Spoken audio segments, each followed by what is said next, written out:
employed. She got a very own apartment, and she was working and becoming a nurse.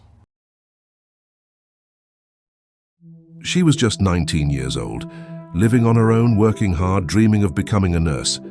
A sweet soul who didn't drink, didn't smoke, never got into trouble, just wanted peace and a future. But one quiet Saturday in Milwaukee, someone knocked on her door. Moments later, neighbors heard the sound of gunshots, 8 of them. And when first responders arrived, they found her lifeless, inside her own apartment. Was it a robbery, a random act of violence, or was the killer someone she once trusted? What could push someone to end the life of a girl who harmed no one? The truth behind Leah Davis's death isn't just heartbreaking, it's chilling. Because this wasn't just a tragedy, it was a warning we all missed. This is the story of a beautiful life, stolen, but not forgotten. And as you watch till the end, you'll realize this story is deeper than you think. Leah Davis was just 19 years old when her life was taken, a young woman with quiet strength, clear goals, and a gentle heart. At an age where most people are still figuring things out, Leah already knew what she wanted: a stable life, a good career, and peace. She lived in Milwaukee, Wisconsin, a Midwest city with a long history and a mix of beauty and struggle.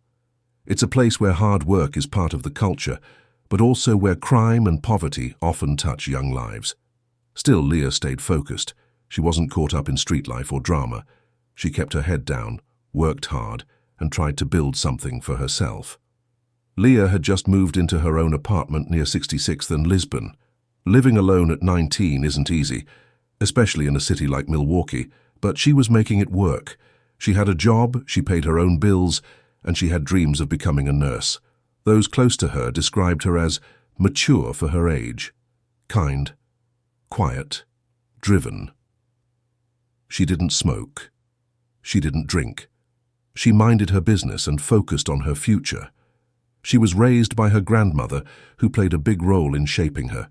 And even though Leah had moved out, her family was still very present in her life. To them, she wasn't just a teenager, she was their pride, someone they believed in, someone they looked up to. Her friends said she had an old soul, always calm, always polite. She didn't try to be popular or loud. She simply showed love to people who showed it back. She wasn't known for being in and out of relationships. She didn't hang with the wrong crowd. She wasn't known to fight or argue online. Leah was the kind of girl who stayed out of trouble, and that's what makes what happened to her so hard to understand. Why would anyone want to hurt her? In every way that mattered, Leah was doing what so many young women are taught to do: stay focused, stay clean, stay humble, and still, her story ended in tragedy. This chapter of her life should have been about starting fresh, stepping into adulthood, chasing her goals, living free. But behind the scenes, something darker was building, something that started small, quietly, like most dangers do. And it came from someone she knew, someone she once trusted, someone who couldn't let her go. Leah Davis met Kershawn Rousey sometime in 2020. She was just 17, starting to taste real freedom. Like most young women that age, she wanted connection, someone to grow with, talk to, laugh with. And at first, that's probably what Kershawn gave her. But as the months passed, it became clear this wasn't the safe kind of love. It was controlling, quietly aggressive, heavy with jealousy. Friends started noticing how uncomfortable Leah seemed when his name came up. He didn't like her having male friends. He showed up uninvited. He would blow up over small things, making her feel like she was always doing something wrong. The signs were there. It wasn't loud, but it was dangerous. And behind closed doors, it got worse. By 2021, Leah had already experienced one of the biggest red flags anyone can face in a relationship. He threatened her with a gun. Not during a robbery, not as a joke, but in a moment of control, of intimidation. At that point, things weren't just complicated, they were dangerous. Yet somehow, Leah kept going. She kept showing up for work, kept trying to build her life, kept smiling when she could. Maybe she hoped he'd change, or maybe she just didn't want to believe he'd ever go that far. People always ask, why didn't she leave? But the truth is, she did. She ended the relationship for good in early 2022, about 3 weeks before her life was taken. And during those 3 weeks, she was doing what young women should be allowed to do without fear, minding her business, focusing on herself, living alone in her apartment, working, breathing. But Kishore wasn't done with her. He couldn't move on. And he wasn't about to let her move on either. April 23rd, 2022. A Saturday like any other in Milwaukee. Spring air settled over the city.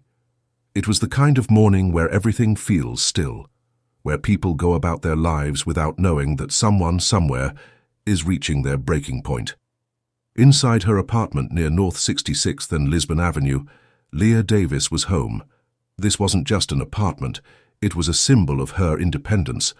At just 19, she had earned her own space. She had plans, structure, and the simple joy of being able to wake up in peace. But what Leah didn't know was that someone had been watching her. Someone who had lost control and couldn't stand the fact that she was gaining hers. A neighbor heard a knock, not shouting, not glass breaking, just a simple knock. And then, without warning, 8 gunshots. The blasts echoed through the building. People froze. Some screamed. Some hit the floor. Others called 911. By the time police arrived, the scene inside Leah's apartment was already still and lifeless. Leah had been shot multiple times, including a fatal shot to the head. There was no robbery, no struggle, no sign of forced entry, just a young woman and gone. To understand why someone would do this, you have to look beyond the crime, into the mindset of an abuser. Kishore Rousey, her ex-boyfriend, wasn't a stranger or random attacker. He was someone Leah had once trusted, someone she had loved, and that's exactly what made him dangerous. Abusers like Kishore don't always look violent at first. In fact, they often present themselves as loving, attentive, even protective. But behind the attention is a hunger for control. The moment Leah ended the relationship, that control was lost. And for people like him, losing control feels like losing power, and some will do anything to get it back. Psychologists call this coercive control. It's a pattern of emotional manipulation, isolation, and threats, the kind that eats away at a victim's sense of safety until they feel trapped. And when that victim finally breaks free, the abuser often snaps. Leah's murder wasn't spontaneous rage. It was calculated revenge from someone who couldn't accept rejection. News of Leah's murder shook Milwaukee. Her name wasn't one people expected to see in a headline. She wasn't caught up in street life. She wasn't into drama. She stayed to herself. She loved her family. She was focused on becoming a nurse, someone whose job would have been to save lives. But her life wasn't saved. At vigils, candles flickered, balloons rose. People cried quietly. Some shouted in anger. Others just stood there, asking themselves how a girl like Leah could be gunned down in her own home. Her grandmother, who raised her, was left heartbroken. Her cousins, many of whom were like sisters, could barely speak without crying. The pain rippled through every corner of her life, from childhood friends to co-workers. As detectives started their investigation, it didn't take long for a confession to surface. One of Kishore's own friends came forward. He told police. Kishore said he did it. He said he shot her. There it was. Not remorse, not sadness, just a flat-out admission. As if killing her was just something he had to do. That kind of detachment is what makes cases like this so chilling. The friend's statement blew the case open. From there, police built the timeline. A breakup 3 weeks before. Past threats. The gun incident from 2021. Controlling behavior. Leah's efforts to move on. And then, murder. Kishore was arrested and charged with first-degree intentional homicide. Held on a $250,000 bond, he waited in custody for the trial that would determine his fate. But for Leah's family, the sentence didn't matter yet, because nothing could bring her back. This wasn't just a crime, it was a lesson in silence. So many young women suffer in relationships where they're controlled, manipulated, and slowly broken down. The threats may not start physical, but the fear is real. The danger builds over time, unnoticed by outsiders. Leah tried to walk away. She tried to find peace, and for that she was killed. Let that sit for a moment. She wasn't out late. She wasn't doing anything wrong. She was simply at home, living. And still, she was hunted by someone who once said he loved her. How many Leahs are out there right now, smiling in public but living in fear at home? How many abusers are walking free because nobody took the signs seriously? Leah Davis should be alive today. She should be in nursing school. She should be laughing with her cousins. She should be calling her grandmother on Sundays. She should be posting graduation photos. She should be here. But someone silenced her. Don't let her story fade. If you're in a relationship where you feel controlled, threatened, or scared, speak up. Get out. Tell someone. Don't wait for it to get better. Because sometimes, later becomes never. And if you know someone who might be in danger, don't stay silent. Check on them, believe them, support them. Leah's story didn't end in that apartment. Her name is now a warning, a light, a voice for the voiceless. Share her story. Say her name. Let Leah Davis be the reason another girl survives. If Leah's story has touched you, if you believe her voice deserves to be heard, take a moment right now to subscribe to this channel. We're telling the stories that matter, the stories that often go unheard, and you don't want to miss what comes next. There's still more to uncover in Leah's fight for justice, and by subscribing, you're not just watching, you're standing with her. Hit that button. Let's keep her memory alive, together. Leah Davis had been gone for nearly a year, and in that time her family hadn't stopped grieving. Her grandmother still hadn't fully spoken about it in public. Her cousins still broke down every time her name was mentioned. Her friends were still posting her photos, tagging her name, writing captions that read, "I miss you every day." But behind all that grief was a quiet storm building. Because Leah's story wasn't over. Not yet. Her killer, Keshawn Rousey, her ex-boyfriend, had been arrested and charged. But now it was time for him to face the courtroom. Time for him to face everything he tried to silence. In February 2023, the court officially began the trial for first-degree intentional homicide. And from the very beginning it was clear the prosecution was ready. They laid out the timeline with precision. Leah and Keshawn had dated from 2020 until early 2022. The relationship was marked by manipulation, emotional control, and threats. In September 2021, Keshawn had threatened her with a gun. 3 weeks before Leah's death, she finally ended the relationship. On April 23, 2022, Leah was found shot 8 times in her apartment. But the most powerful evidence? The confession. A friend of Keshawn testified under oath that Keshawn had openly admitted to killing Leah. No hesitation, no denial, just a chilling truth spoken like it was nothing. That friend told the jury, "He said he shot her. I was shocked. I couldn't believe he actually did it." That confession was like a dagger in the courtroom. People in the audience gasped. Some cried. Leah's family stayed strong, but their faces showed years of pain packed into that one moment. The prosecution painted the picture clearly. This was not a crime of passion. It wasn't random. It was planned, deliberate, and vicious. They reminded the jury, Keshawn knew where Leah lived. He knocked on her door. She likely opened it, never expecting the danger behind it. And then he shot her 8 times, including 1 in the head. That wasn't rage. That wasn't panic. That was execution. There were no signs of forced entry, no items stolen, nothing disturbed. Leah's phone was still there. Her door wasn't kicked in. She wasn't robbed. She was hunted. Psychologically, Keshawn fit the profile of a controlling, abusive partner who couldn't handle rejection. Experts say that men like Keshawn often don't view their partners as equals. They see them as possessions.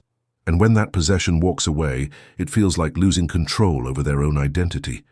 That kind of thinking is dangerous. It's not about love, it's about power. And in Keshawn's mind, Leah walking away meant he lost his grip. So he made a choice. If he couldn't have her, no one could. It wasn't sudden. It wasn't confusing.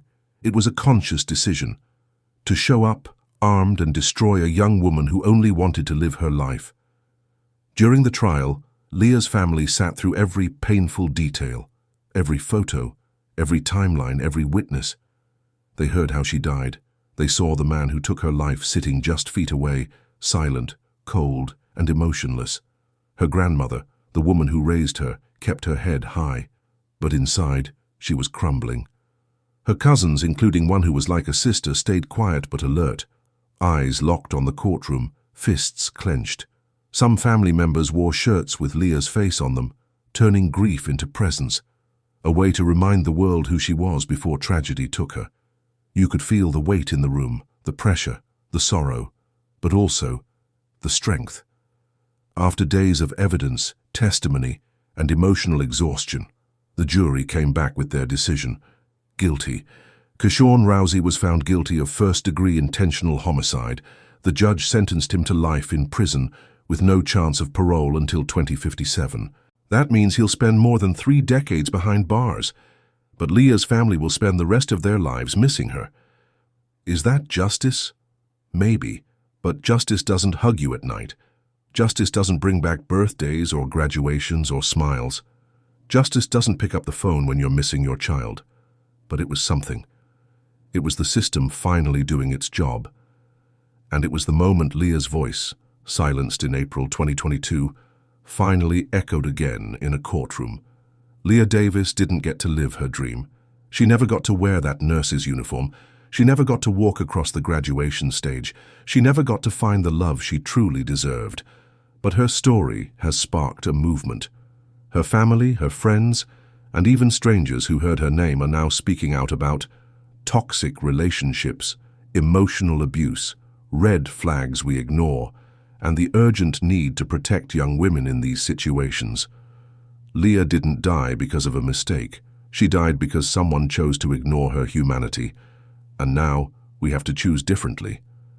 After the verdict was read, there were no cheers in the courtroom, no sighs of relief, just silence.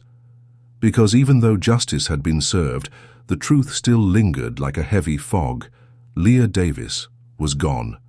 And nothing, not life in prison, not the judge's words, not 1,000 apologies, could bring her back. But while Kershawn Rousey would now sit behind bars for decades, Leah's story was just beginning to echo far beyond the courtroom walls. Milwaukee has seen its share of violence. It's a city that knows pain, from gun crimes, poverty, and broken systems. But something about Leah's death hit differently, because she wasn't involved in gangs. She wasn't a target. She didn't live recklessly. She did everything right. And still, it wasn't enough. That truth hit home for thousands of women across the country. Women who stayed silent. Women who recognized the signs. Women who said to themselves, "That could have been me." Her story became a mirror, forcing families, schools, churches, and communities to finally ask the question, how many Leahs have we already lost, just because we weren't listening? One of the most dangerous parts of Leah's case wasn't just the physical violence, it was what came before it, the emotional manipulation, the controlling behavior, the silent trauma that so often goes unnoticed. Too often, society asks, was he hitting her? Did she file a report? Why didn't she just leave? But those are the wrong questions, because by the time someone raises their hand, it's usually already too late. Leah's relationship followed a pattern that so many young women fall into. Love bombing at the beginning, slowly cutting her off from others, controlling what she did, who she saw, using fear instead of fists, and finally, making her feel trapped. What makes emotional abuse so dangerous is that it doesn't leave bruises, it leaves silence, guilt, isolation. And sometimes when the victim finally gathers the strength to leave, that's when the abuser becomes the most dangerous. That's what happened to Leah. She tried to walk away, and for that, she paid with her life. For Leah's family, the pain didn't end with the trial. It became part of everyday life. Her grandmother, who raised her like a daughter, still sits in that same home, now filled with Leah's photos, her old notebooks, her clothes. But no laughter, no footsteps, no hi grandma walking through the door. Her cousins still post tributes to her on social media, captioned with broken hearts and prayers. Some can't bear to delete her number. Others can't drive by her old apartment without crying. Her family didn't just lose Leah. They lost future birthdays. They lost wedding photos. They lost the chance to say, "I love you," one more time. Leah's story exposed a painful truth. The system often waits for tragedy before it acts. Here's what we must start doing, now.